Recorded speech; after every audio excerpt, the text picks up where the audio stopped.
Before I talk about this, I want to say I know Russell Westbrook is a Hall of Famer. First ballot, no question. You can't deny his talent, pound for pound. He might actually be the most athletic player or human in history.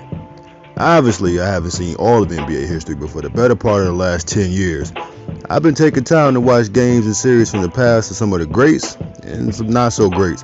And I feel more than comfortable saying that athletically, Russell deserves to be mentioned with the likes of Michael Jordan, LeBron, D. Rose. I'm more than comfortable saying that. But that's where the comparisons end for me, man.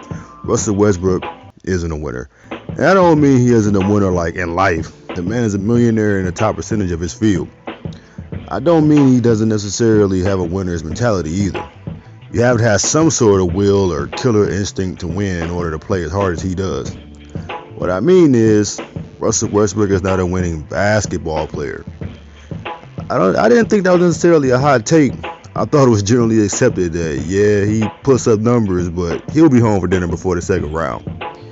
Imagine my surprise having this conversation in barbershops and amongst friends over the years and finding out they believe the exact opposite. Whenever I have this conversation, I always ask, what do y'all think about Russell Westbrook? And I typically get the same general responses. He averaged a triple-double 4 of the last 5 seasons, or he plays so hard, man, you can't deny that. And my personal favorite, he's a top 5 point guard. Coincidentally and ironically, those same traits and arguments in his favor are literally the same reasons I personally think he never was and never will be a winning player. Let's not let the recent rash of players, superstars, and what's-his-names alike grabbing triple-doubles on a random Wednesday in January or nearly averaging them for a year let us forget. Triple-doubles are incredibly difficult to obtain. They used to be uncommon and revered not only because of the skill, talent, and drive required to attain them, but also how hard they are to get in a way that doesn't stand in the way of the flow of the offense. To me, when I watch his games, Russell's triple-doubles fly in the face of exactly what I just said. His are almost greedy. He's gonna go get them regardless of the team, regardless of what player's coach called, and regardless of the score. He's likely the single most athletic player in the league. I've already said it, but his points come in inefficiently in game-breaking fashion. Russell has never been accused of being a shooter. Everyone knows he's the opposite. Everyone except him. He still insists on shooting 4 or 5 threes per game when over the last season he shot 31% from 3 and 30% for his career. He insists on attempting full-speed pull-up mid-range jump shots when he's 36% from 10 to 15 feet for the season. Inefficient scoring is the enemy of winning, and even more so when it's your star player doing it and he's taking 20 shots a game. It makes no sense when you consider he's an excellent 65% from the paint. His assists are more of the same. They don't come in the flow of an offense and foster confidence in his teammates, like say a Chris Paul or a Lonzo Ball. They come more at the end of the shot clock where a teammate has to force up a shot, or it's after a wild uncontrolled race to the paint when the opposing big steps up to stop an electric dunk or entice an errant jump shot from mid-range. His passes are just as inefficient as his scoring. This season he averaged 11.5 assists. That's a big time number. That's a big number. Top 20 in NBA history. A great accomplishment in its own right, yet it doesn't look as astonishing when compared to the fact that he's averaging almost 5 turnovers a game, which if you stretch that out over a full 82 game schedule, that's tied for 5th most in NBA history. A terrible number that almost cancels out the high assist number by itself.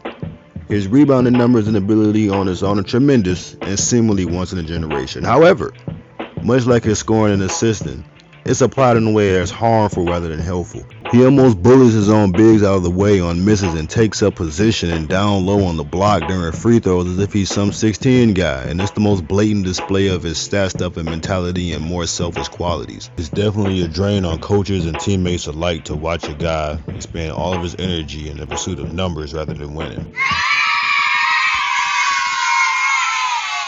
Playing hard is essentially pointless when you play so erratic that you make silly lack of focus mistakes or don't recognize game time situationals. There's a time and a place for everything. The same is true for NBA games. There's a time to hit the gas and there's a time to ease off, assess the situations, and react.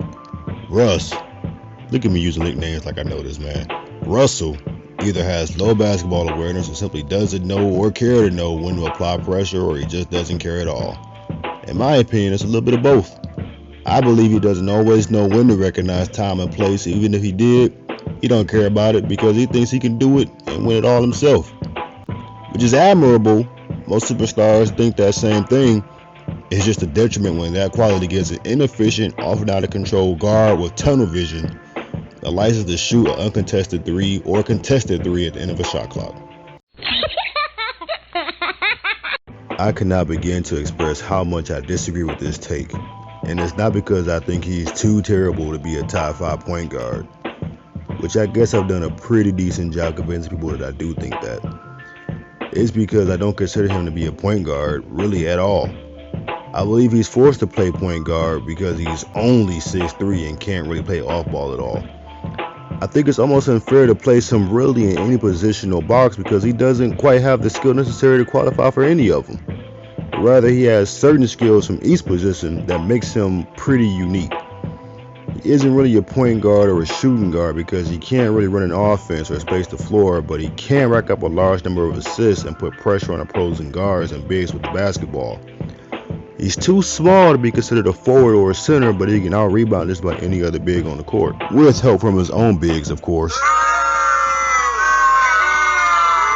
Just getting down to the nitty-gritty, for me, man, Russell Westbrook is a one-of-a-kind player in NBA history, and you likely won't ever see his combination of size, passion, and raw athleticism at his position. He's box office, and his highlights will draw eyes to whatever team he plays for, but at the end of the day, it's about winning, and he doesn't do that.